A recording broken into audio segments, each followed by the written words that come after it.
Samsung. They already picked Ezreal in first rotation during this tournament, and when you leave up something like Nidalee, you expect the other team to take it, leave up other power picks for yourself to grab in first rotation, but it seemed like they valued the Jhin above it. And they also have left open arguably RNG's favorite duo anyway in something like a Caitlyn and a Braum that can stifle a lot of the aggression. And you're going to give Mata a Nami again if you want it, which is a good pick against the Karma. So RNG can still draft a very, very strong 2v2 lane. Obviously, that means Karma can go mid lane for Crown. He's played it before, but that puts a lot of focus on Ruler as the main carry. It's interesting though, because I feel like this support pool is influenced by the rest of the metagame, where 80% of the top laners we're seeing are Rumble and Kennen, these big area of effect magic damage dealers. Well, what do you do against that? How about bring a bunch of area of effect shields, bring a Karma, buy a Locket, hit R, self-cast the E, and try to block that damage out. And it seems like it's part of the reason this champion's so highly prioritized, when you know Looper's going to be happy to play a mage up there. And you know, correctly called, Nami gets locked in, so one more time we're going to see a bully lane come out of RNG. Ooh. You feel that it will be the Caitlyn Another one! Whoa! Instantly grabbed as well. Ryze in the mid lane for Crown. And you thought you could bring Cleanse against the Ryze Elise combo. Well, that Cleanse won't do a whole lot when you add in a Skarner. This is a combination that in the mid lane can just ruin your day completely. One Skarner hit level 6. That's a flash engage onto someone like Xiaohu, and he will die because Ryze, as we talked about before, 1v1, he can deal insane DPS, have Skarner to keep the person in check, and Ryze will kill him. But one more time, poke comps have been very successful. You've got the Caitlyn, you've got Jace, Nidalee, and then the two disengage options. I love when Cassiopeia sits on top of her carries. She can just stop any aggression that is coming from the top. From straight on, and unless they get a big flanking top lane here, something like a Kennen for Kuve is going to be nigh impossible for Samsung to engage onto this RNG lineup. But once again, we have this situation where Ryze is picked, but with a losing side lane already here, Jhin Karma against Uzi and Mata on Caitlyn Nami will not be an easy bot lane for Samsung. They can pick the Kennen top, but Jace can definitely win that matchup as well.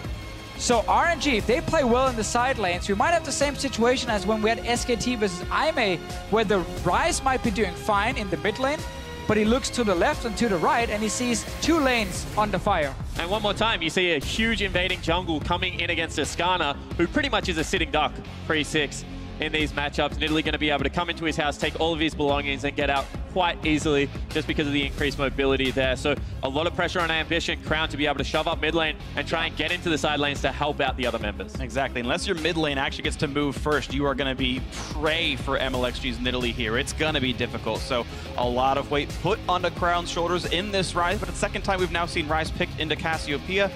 And if those lanes do look okay, you come into the mid game and you've got Realm Warp, you've got the Mantra shields, you've got a Skarner for assassination, you've got Kennen teleport flanks, you've got the Jhin ultimate. Every single person on this roster has a way to start the engage, to get onto that poke comp. So much pick potential. So much pick potential from Samsung, but the problem with pick comps is once they start falling behind, getting that one pick is very, very difficult because you don't have proper vision on the map, you don't have proper setup. Samsung cannot fall too far behind if they want to execute this composition. And one more time, you know, they can just run out of damage that little bit if they can't get the snowball rolling, because Kennen, if he falls behind, does become quite useless. Well, we'll see how it's going to go. No tanks on the Royal Never Give Up lineup, but it's still going to be a very tight game. So now weigh in with which squad is going to do it. Tweet to @LOL Esports. Use the hashtag RNGWin or hashtag SSGWin. Right now, Royal are in control of the group. They're 2-0. They could end the first week with a perfect record. Samsung sitting at 1-1, hoping to reach up to where TSM and Royal are sitting right now with 2 wins.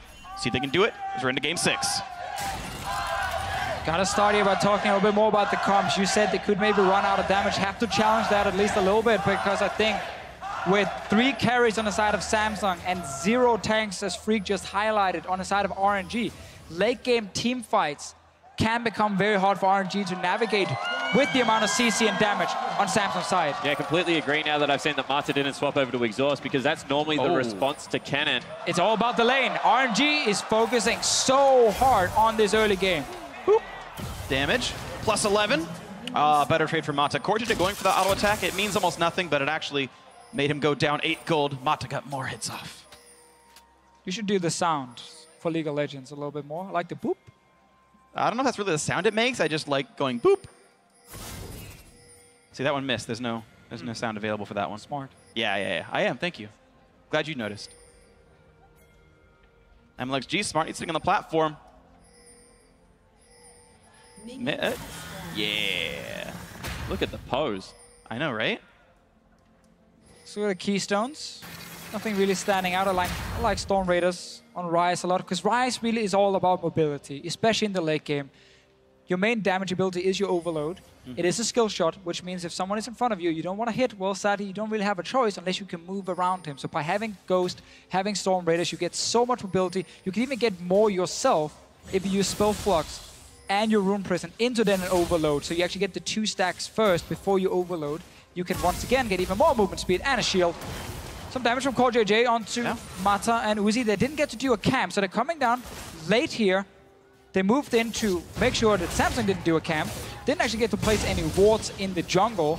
So now they are putting themselves slightly behind with the early push. See how much more else can come through here. Right now seeing perfect CS from Cuvée. Looper missing 2, but not the end of the world. Mata taking a bit of poke, but of course this is a healing lane from Royal Never Give Up. It would be very difficult. Uzi even has Warlord's Bloodlust to make sure that he's almost impervious to being chunked out. The rush for level 2, though, is always super important in these double range lanes, because now you can see our Samsung's bot lane here. They can move forward, they can play more aggressive. When you're trading 1 level up, 1 extra ability is worth so much. This melee will go down, and level 2 for RNG will be in the house. And now you can even it out, but you took a bit of damage. No potion was used just yet. Yeah, you have to say stickier damage on the side of RNG, however, because you know Nonami in that lane is only going to be a Karma. And I want to see at the pace of which these 2 junglers are able to play around, as Xiao, who actually takes a lot of punishment from Crown. Crown would make some nice plays here on this one and, you know, dodging away. The really big thing is that Cassiopeia must land poison to get any decent damage out of her Twin Fang, and those are skill shots that can be dodged. Crown just presses EWQ, gets a shield for it, undodgeable damage, and look at the trade. Of course, Crown's about out of mana now, but it is pretty easy to fight as Ryze. Yeah, it's 2 mages. When they do trade aggressively, they run out of mana very quickly, and they want to go back and get a tier and just keep doing what they're doing right now. This constant 1v1 trading. Limited AoE damage on both of these, especially when we look at later team fights. It's picking 1 target and finish that 1 target. I love watching MLXG at this stage of the game, because, you know, he didn't fight for bottom lane control. Instead, he times the Krugs, gets a perfect invade, takes over Scuttle Crab, and maybe, just maybe, I don't want to say it, he'll throw Looper a bone up in the top lane. No. You can see his character, as soon as he gets close to top lane, will just turn around and move him further down the map. What a bad time to gank, I mean. Yeah, I mean, you could only, you know, throw in a spear over the wall, probably force the flash, but ganking top lane, if you are RNG, rarely happens. MLXG really wanted to fight Ambition, and with Ryze out of mana, can't help at all. MLXG getting control over this large raptor. And this is one of the tough things if you are a Skarner, trying to duel early on. You want to duel on your Crystal here, but that's now been stolen away. Ambition. And MLXG has smite advantage. Trying. It's low enough, it's his. Yeah, he has the smite now. Ambition does not. So he might have to just surrender this one. Nicely done by MLXG. Gets away a lot of golden XP. Ambition, though, is he's one of the guys who played Skarner before it was cool, before everyone else started doing it. Now he at Worlds, already in the playoffs, he pulled it out and actually managed to get a win with it. Sure. Then you can play with a the Gauntlet, just to correct. Sure. I mean, with an organization made of Cloud Templar, why would you not? I mean, really, just whoop. Bit of root there, all gonna be okay. And you see the trade is relatively equal, but already Uzi has got himself a 10 CS advantage down in that bottom lane after losing out on the push early. Now you can see Mata, Uzi pushing up nice and aggressively. That's 2 CS I've seen him miss on my screen, however. Yeah, but he's up 41-20. But this now translates further than just the lane. We see more trading in mid lane, but what should happen is RNG should seize control of the enemy blue buff, because they have a pushing bot lane, so Mata can always move up first. And fighting over blue buffs is so important for these mid laners who are using so much mana when it comes to trading. Ooh, MLXG spotted, gets the shield, runs away, and Crown, yep. And again, he's choosing to go EWQ for the shield. Now Uzi flashing away. The chase, the exhaust, the stun's gonna land, and can they get him? Yes! First blood comes through for Ambition. Samsung in the lead. Great target prioritization out of Samsung, although now they have to disengage. 2 members coming down. Here it comes. MLXG, no CC to speak of. Does get the javelin. CoreJJ, the flash, the heal bait, the outplay. 2 kills for Samsung's jungler. Oh, such a good start now for Samsung. It looked pretty bad at first. They were getting pushing. They were losing the bottom lane. They were waiting for blue buff to spawn. But then a good gank from Ambition, and RNG, they tried to get something, tried to get some revenge. backfired. And now giving away a second kill. And you have to say, you know, great target prioritization going on to Uzi here, because they know they can turn around afterwards and burn the summoner spells of Mata regardless, who was already out of mana. And this is just really greedy out of RNG. They wanted to get something back. They don't like losing the early game. The summoner spell still available means that RNG overreaches. Actually wasn't in range for the pounce, so he W'd without the extra range, then had to flash for an EQ. Didn't get the W damage. And Ruler still had heal ready. Yep. Used it just in time, baiting MLXG. 2 early kills for Samsung, exactly what they need. RNG obviously have had a game where they snowballed early and had a game where they actually fell behind, but they managed to bounce back from some fantastic team fights. They were started by Mata and Alistar though. You can't do the same on Nami, so the same playmaking potential isn't there for RNG later in the game. Because Mata really was the MVP of that one game where he managed to consistently find double lift and win team fights for his team. And there's nothing like 2 extra kills onto a jungle Skarner to even out the tempo of a bad jungle matchup. Oh, he's level 6 now. With the Chilling Smite, this seems useful. Yeah, I guess either you go top and you take down the Jace, or maybe you take the one in mid lane. Only problem for Ambition is the lack of flash right now, but if someone is overextending, you can rush in there and actually pick them off. It is so easy for Skarner once he has that ulti. Yep. Oh, blue buff to Xiaohu. Ambition right now 700 gold over anyone else in the game last time I checked, which was 5 seconds ago, so that's probably still true. A very rich Skarner. See how much more pressure he can have, again, with that Impale available. Yeah, and this is where certain things snowball even further, because now this blue buff is alive from Samsung. They can start it. Give it over to the Ryze, so he evens out what happens in mid, and he doesn't have to run out of mana. That means you don't actually get to win the matchup as hard if you're RNG. Had they not been killed in the bottom lane, they would still have had pressure in that bottom lane. They could have moved up with Mata, moved in with MLXG, and stopped this blue buff from going over to Crown. Instead, because of the 2 kills bottom lane, Crown gets it, and now evens out what's happening in the mid lane.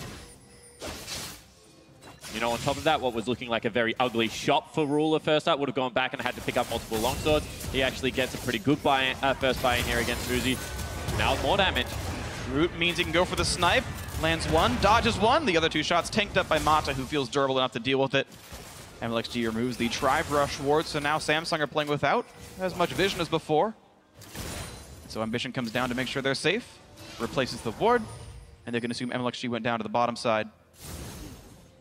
And RNG really want to just keep pushing this bottom lane. You play Nami Caitlyn, you know the mid game for Caitlyn is not the strongest, especially not compared to a Ghostblade AD carry who is such a strong mid game spike. So Samsung have been able to shut down that bottom lane. It's really put them in a great position to transition out of the laning phase into mid game and just have a massive AD carry advantage. As long as the other lanes don't fall further behind, they're going to be great. And right now, Kennen is winning top. Ryze is even in the mid lane with the Cassiopeia, so it's looking really, really good for Samsung. Definitely got to agree with this one. 1,000 gold lead, but here's MLXG playing for a nice one. Of course, Rift Scuttle can't see that far into the pit. They have no idea he's doing it. And 2 really smart wards over the back side of the pit in the Banana Brush as well as, you know, just below it to make sure that there is no vision as he pounces over the wall. Going to be able to execute that one down. Pop back over. That's actually a really cute play against the flow. Yeah, it was a bottom lane, you know, that couldn't push up because of lack of summoner spells. Really nicely done. MLXG infusing some extra stats into his team here, and with a very high damage team, that extra AD, extra AP going to mean a lot. And I think in this game we're going to see Crown go for the more optimal early game build where he goes tier into Morello and Omicron instead of the Rod of Ages. Wants some more instant power coming in. Doesn't need to wait for the scaling. Gets again the same amount of mana. So you can actually play very, very aggressive. Will be a little bit squishier. Ooh, this is dangerous. Actually waiting on the wings. Nice pickup on the Wolves. Gets the whole camp, and Ambition forced out. Yeah, we have to remember as well, mid lane was pushed in by Crown, so he could actually move very, very quickly. Can even use his ulti over some of the walls to react. So RNG actually couldn't really collapse on Ambition. He knows when to move in, when to back away. And it's small things as a jungler, like the way you get an advantage often over the other junglers, but stealing away some of the camps. It's rare you get in there and you actually kill him in his own jungle. Do you want to talk about the item build of Ambition here, by the way? Talked with Crumbs a day or 2 ago about Skarner builds, and he said, yeah, Warrior Skarner makes sense if you've got a kill, so you can snowball it. Kind of gave me the impression that you'd normally go for Cinderhulk to be a bit tankier as the big frontliner, but it's a 2-kill Skarner, so yeah, Warrior gets some damage, try to knock some people down. There's been a lot of different builds, honestly. Ambition before has also gone like Trinity Force But I don't like that. That's way too risky to go for as a Skarner. I think going Warrior into tank is the best. You get enough damage for early skirmishes and early ganks. You have Chilling Smite, obviously, already picked up. And now you just need to be a frontline. Deadman's Plate is a great item for Skarner. Rushes even faster in to catch someone. So definitely not surprised to see this. And a lot of Skarners will go for Warrior and Chant. But I do like that it's not one size fits all, because at the same time, if you do want to have control over neutrals, with, you know, those Spires as well as the Trinity Force, Skarner auto-attacks and takes down those incredibly efficiently. So, you know, if you're going for that big mid-game spike, I can understand where a 2-item Skarner can help that out. However, you do need things like, you know, maybe a mid-lane Karma to be able to give you that big shield. So I understand in this game he's probably going to go towards the tank. Spoke a little bit too soon about the Crown build as well. He decided to go for the Rod of Ages. Fair enough. Don't blame him. Again, the HP is definitely very good. Every time. It's one of the things, you know, between playing solo queue maybe and playing competitive. Sure. Getting that extra survivability counts so much. You have enough damage already. You have your team to back you up. And when you have the coordination, you know, when you 2 seconds snare someone, your team follows up and kills them with you. So getting extra survivability definitely still has a lot of value. And I don't think there's a right or wrong 100%. Agree with you on that one, but Ambition able to get his own red buff, and we've been seeing glimpses of the bottom lane here where Ruler and CoreJJ have been able to pretty much consistently shove Uzi and Mata into the turret and actually get some pretty sticky damage onto that bottom lane. Now, Uzi's so mechanically good, he's still getting all the last hits, and props to him for all the gold he's accruing. I mean, a great clip here on this Caitlyn, despite even having a death. And now gets a you know, nice recall, has money for more than a Zeal, but either way, it's Samsung able to really withstand one of the best bottom lanes in this tournament of Uzi and Mata. Yeah, one more time, you just have to credit the fact that Ambition was able to get in there pre-level 6 with a clutch gank to bring that lane back, because it was very much snowballing out of control at that stage. So, you know, credit to Ruler and CoreJJ, but also Ambition being able to play around that side of the map. It's very interesting now that we had a few games. You know, all the games we've casted actually so far have had fairly slow pace early into early mid games. One of the reasons, obviously, some of the junglers being picked, you know, there's a farming jungler or like a pressure jungler on the side of Nidalee. And there's the Skarner who wants to farm up to level 6 before anything happens. Really want to gank with flash up as well to be super effective with the ganks.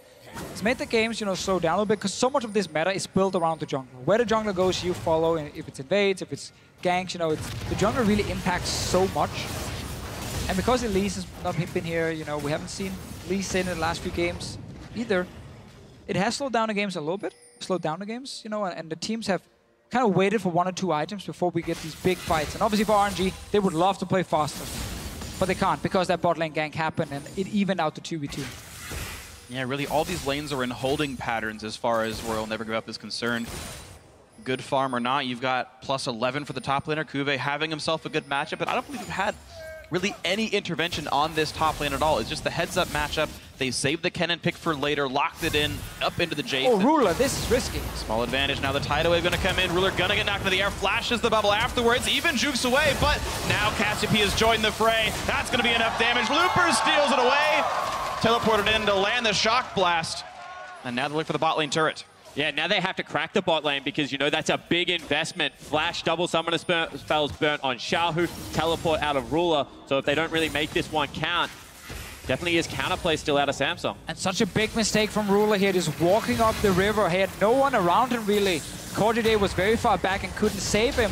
Ruler stepping close to try and pick up that crystal, and then suddenly RNG collapse instantly. They pick. There's QSS. Immediate QSS, but they've got the Rune Prison afterwards. They've got the damage, you think? He throws the heal left the flash to chase, and finally the damage comes through. Xiaohu lived much longer than expected, but the kill does come through. Meanwhile, RNG have already knocked down that bot lane under turret. They got the first credit on this one. MLXG gonna tank up the shots as more turrets are traded back and forth. Top lane and mid lane outer killed off by Samsung, but 2 bot lane turrets here for Royal Never Give Up. Big collapse coming out, teleport in from the Kennen. Ooh, they want to surround this. Snipes on the Ruler. He's going to lose his life for that one. Great turnaround there by RNG. 2 to 3 now in kills, but Kuve is still behind. How much can be gained? The whole squad's here. 8 members in the bottom lane. Ambition is going in his Q-wave. The in gets stunned to 2. A lot of damage on the Uzi, who tries to lifesteal tank it, forces out Kuve, and they get the 1-for-1 so far. The battle continues. Ambition forced out, running for dear life, and Looper actually, I think, hit the wrong target with the Thundering Blow on the backside, but the chase still coming in for CoreJJ. Couple more auto attacks out of Mana Crown, not able to get CC, forcing the flash, though, out of Mata. And somehow, against the flow, RNG able to pick off Ruler first with great target prioritization, then isolate and take down Kuve, who dived into the backline. Yeah, been some bad minutes for Ruler here, getting caught up before this fight even started. Nice Kennen ulti, and Uzi managed to stay alive with the heal, the lifesteal as well, and does manage to take down the Kennen. And they end up trading very even. Looper doesn't manage to pick up the kill. I don't think it would have killed him regardless, and it did get rid of a member that was trying to chase him quite heavily, so I don't mind the target selection, or he's just an incredibly lucky man. Could have been important. Yeah, it could have been on purpose. But this man right here on your screen, Ruler, he's the man we're looking at. Got caught in the river. Got caught before the fight even started. He was walking down alone to join a team that were flanking on RNG, and they just turn around and kill him instead. Meaning that RNG actually get out. Stay even in gold. Yeah. Dragon is being started. I think they're okay giving this one away because there was a very risky play before, and they could have lost way more. And the prioritization on Air Drake in the LPL region is not the highest at the moment. So, you know, they're happy to give that one up. They're looking for maybe an advantage on the top side of the map. You can see Looper, Xiaohu, MLXG all moving up there. They need to make sure they don't lose too much mid lane priority here, however. I do think Cloud Drake actually means a lot, though, when there's a Skarner in the game. If RNG has it, they can practically just outrun his W and just never be in range of anything and not get caught out. They've got to make sure they attack Ambition, and he does go looking for someone. My choices are not the LPL choices. Of course. I completely agree with you on this one. I wouldn't be an NALCS cast without pimping out Cloud Drake and saying that it's one of my favorites. Europe also hates it, so I guess me and Spawn together against you, Freak. And the entire audience and everyone in North America, basically. Fair to say, not the right place to pick that fight. I think we're going to lose it. If only Jat were here, he would believe in me. That's okay. I remember still walking into the office and you guys just attacked we still believe all the European casters to explain how good Cloud Drake was. We thought we could convince you. You were more pig-headed than I believed, so... And you brought so many friends as well. Like, you were like 4 guys just surrounding us. I mean, Zyrene's on your side. He actually thinks it's bad too, but... It's not bad. Okay. It is definitely not bad. It is actually a fine Drake. Fine piece of Drake. Okay. Well, we have a 300 gold lead right now. Actually, make that 1,300 gold lead as Crown managed to solo push down the bot lane and not gonna big turret into top lane. Yep, careful for Kuve. Slowed down, dodging what he can, but he's still gonna run out of health pretty rapidly. Gets a bit of a stun, doesn't even matter. That's gonna be a top lane turret going down quickly. And that was happening, like, you know, whilst an entertaining conversation was Cloud Drake if it was happening, Samsung fighting very heavily around bottom side of the map, trying to get control, as you can see from all the wards they've placed in RNG's jungle. RNG doing the exact same on the top side of the map. The difference is that RNG don't go down to defend. Kuve unfortunately burns ultimate and dies. Yeah, classic mistake. A lot of top laners have done it before. Your team is getting the bot lane tower, and you're like, I could stay for one more wave. Mata. No, you can't. Mata. Looking for a sniper cross, puts on the tidal wave, but not in time. Ruler lands the 2 ultis that he needed, grabs it. Samsung able to answer a kill back now, temporarily 5v4, and they get a little bit of bottom jungle control with it. I like how we're seeing like these small picks happening. You know, top laner dies, now support dies on the side of RNG. Small things happening. We're 20 minutes into the game. Samsung still with a slight advantage. And honestly looking pretty good. We're in this mid game now where the Jhin with the Ghost Blade is really strong. You can start looking for these picks. And remember this pick composition of Skarner ulti, 2-second Rune Prism from the Rise, Snare as well from a Jhin. Like, you have so many ways of locking down just one guy from RNG. And it's also heavily around vision control, because they didn't have control of that side of the map, and Mata was trying to get it back, but in the LPL, mid laners very rarely go over to sweeping or even the side trinket, because they're responsible for a lot more of the warding than what the jungler is. One of the rare games that MLXG's actually picked up trackers, generally likes the red smite on some of these picks. And now we get to see the 1-3-1 we wanted to see from IMA earlier today, but SKT just got so far ahead, won every single lane, and it wasn't possible. Now you actually get to see this Rise sitting in the side lane.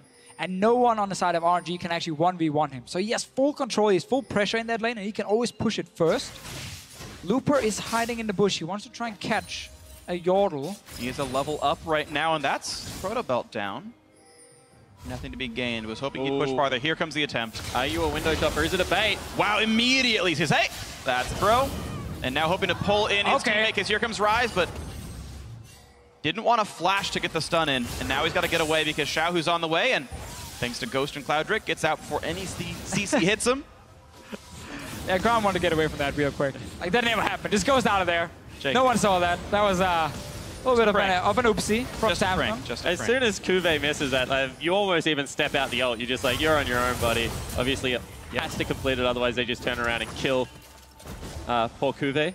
But this game has come very much into jockeying for position on the map. You can see both teams looking for the picks and trying to rotate it around. Interesting that the Siege comp really hasn't had a chance to set up yet. Maybe because the side waves haven't been set up enough, and Rise has continued to be able to get down there and they have to respond. Yeah, we also have to remember, Jay's top lane in Siege comps is kind of odd to play him because you want to have him in side lane because he's your teleport user, but you want to put him with your team to start sieging on these turrets. Problem is, because Samsung are able to set up side lane, you can see the cannon. The threat of Ambition, MLXG had to flash away. And it was because the Rise had disappeared into Fog of War, and they have that ward down there. So as soon as MLXG realized his mistake, burns a summoner spell.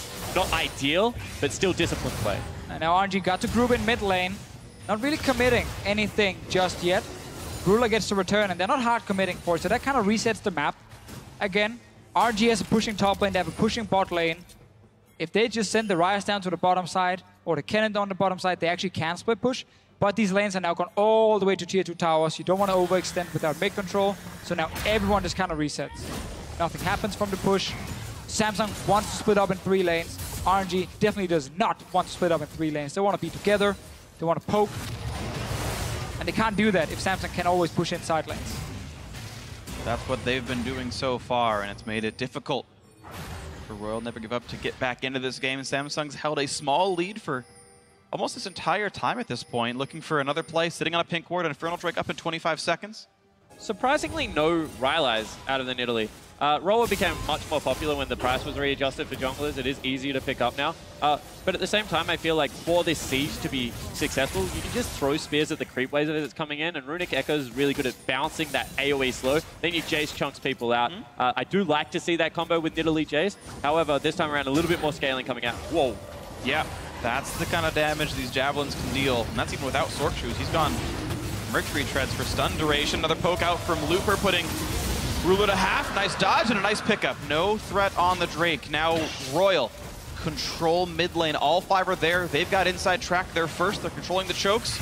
Ambition on one side, the rest of the team on the other, looking for a bit of damage. Xiaohu gonna pop the QSS. Here comes Cube into the back lines. It's several stuns, and Ruler's already got one. Hits Matza. He might burn down. He's gonna get him, actually. That's 2 already. Now Uzi caught up, exhausted, and dead. 3, make that 4 for 1 to Samsung. And this is what happens when you don't have an exhaust against a cannon that can dive your back line. You saw Kuve, even though he died, got so much damage out, and now Samsung start off the Baron. Korean cannons definitely deal way more damage than the rest we have seen today. What a great ulti, and yeah, you touched on it, no exhaust, but also this Pokemon getting flanked. They actually walked straight towards Ambition and just kind of got caught out. No way for RNG to suddenly kite. That's a Baron as well. And this RNG lineup, when they were unable to snowball the early game, and when Mata is not on a playmaker, they've not been able to do anything. What is Xiaohu doing here? Walking into melee range of Ambition, and now the cannon just flies into the backline. This is a poke composition engaging in a full-on team fight and never really getting to do anything beforehand other than one big hit from the Jace. Not enough. Xiaohu even QSS'd early. He just got stunned up or had Ambition in melee range of him and was like, QSS, and then just got impaled right afterwards. And Matza, yeah, no exhaust, no Aegis done either. They just didn't have the defenses for Kennen in the back line, and sometimes that's why the Korean Kennons do more damage.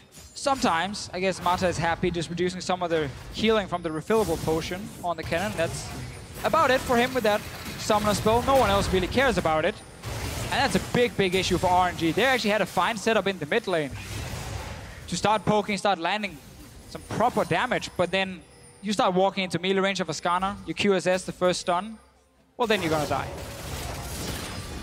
2 out of the 3 lanes able to apply the Baron buff right now. Kuve did fall down before it was picked up, so not going to be able to have that one.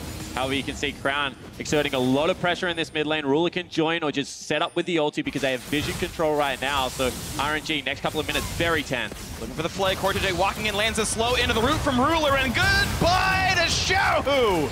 Ruler on a rampage, 4-2 and 4 has all the armor pen he needs. Snipe blocked by Ambition, didn't even take real damage thanks to his shields.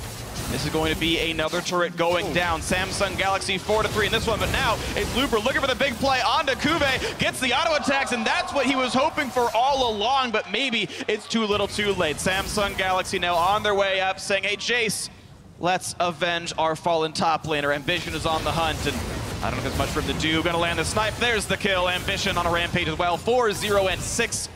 Only missed out on 1 kill all game.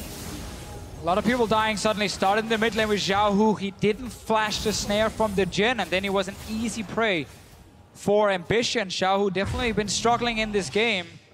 Honestly, been struggling all split long, and we see it here. He's under pressure a lot. He walks into certain people. He got caught out here by a Jhin snare when he had flash ready. He's been dying a lot. Good response from Looper, but sadly because there's no control in mid, he does get jumped after and dies as well. So Samsung still in full control, and their carries are so fed. We looked at the Skarner before with the Warrior Enchant. I actually didn't expect him to go Trinity Force, but he clearly felt so confident after getting 2 kills. And now when he got some tank items, he's just going to be a monster. 1 versus 2 against the bot lane. Would get the kill if not for the reinforcements coming in soon for Royal. A nice trap there for Uzi. And Kuve's teleport meant absolutely nothing. So that's not much gained there, but it's still complete control here for Samsung Galaxy. 5 kills up, 6,000 gold up. Looking to knock down the group favorites in RNG. I mean, when you're second highest level in the game, you're pretty tanky anyway. Build whatever you want. Do what, yeah, and he's farming up an absolute storm. You can see they have control over the Spires. He's just flying around Summoner's Rift right now, and this is a very good game out of Ambition, honestly. 4-0 and 6, 10 out of 11. Guys putting on a clinic.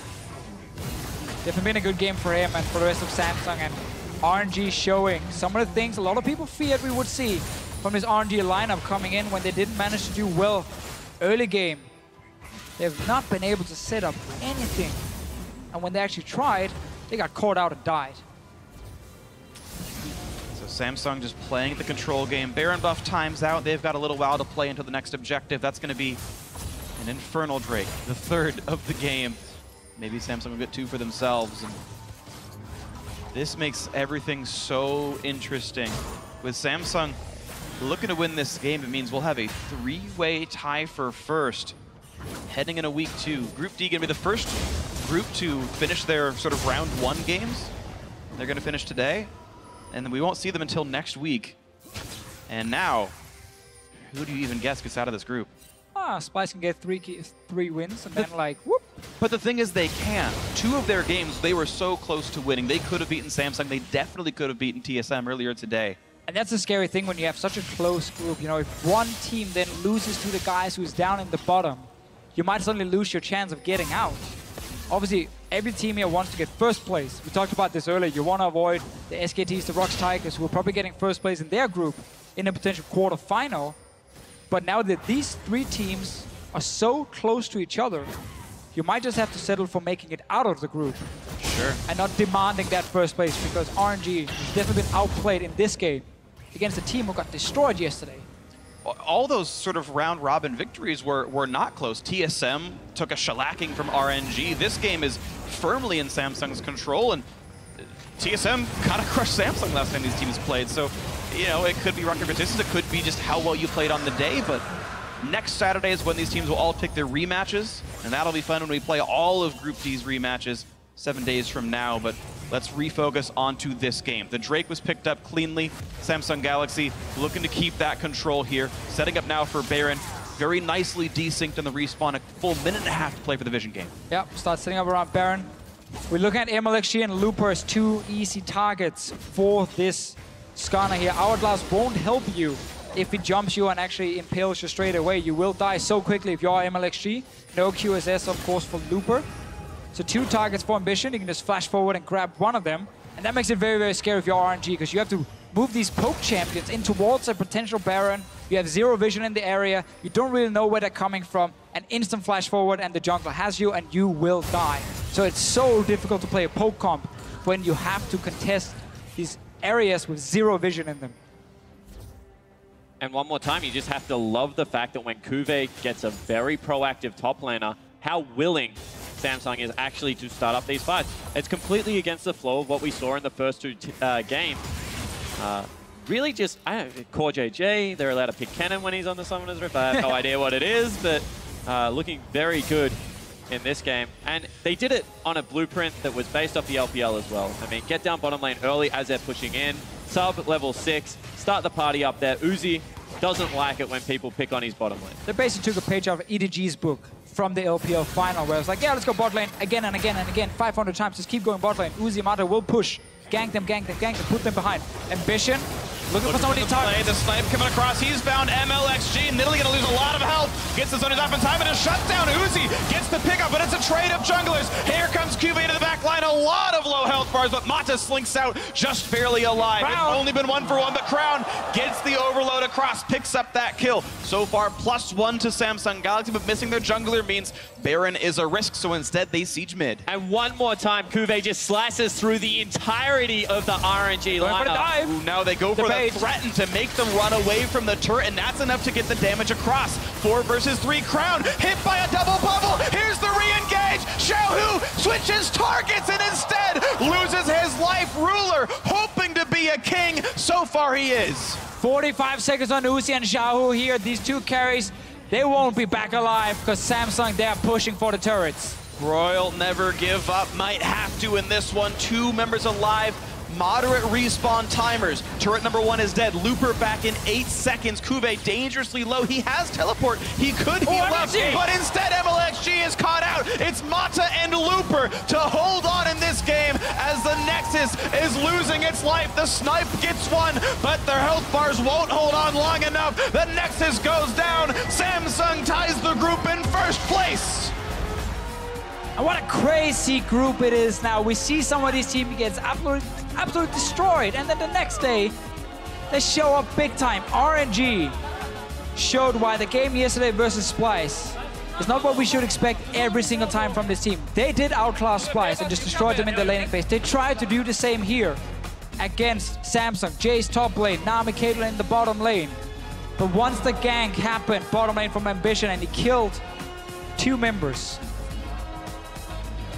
nothing really RNG would do or could do on the map, because Mata wasn't on any sort of playmaker. Yeah, and the unwillingness to go top lane, even when Lupa time and time again had Cuvee in kill positions, means that even though, you know, 158 is not a pretty scoreline out of Cuvee, he was able to farm up, he was able to get into the mid-game team fights, and he was able to absolutely take over. And when he was in there laying down the CC, the damage dealers just were so impressive. Yeah. And that's what we talk about so often. If one team spill a little bit of water, but if one team focuses on the bottom lane, either you're down there to counter it and match it, or you go to the other side and you make a play. But MLXG didn't go for this play on top side, and then when they got ganked bottom lane, it gave the entire advantage to Samsung. MLXG didn't impact any of the lanes, and when they actually tried to group and siege, they walked straight into Ascana and died. And that's the thing, is they made the choice to play for lane. Nami, Caitlyn, super dominant 2-on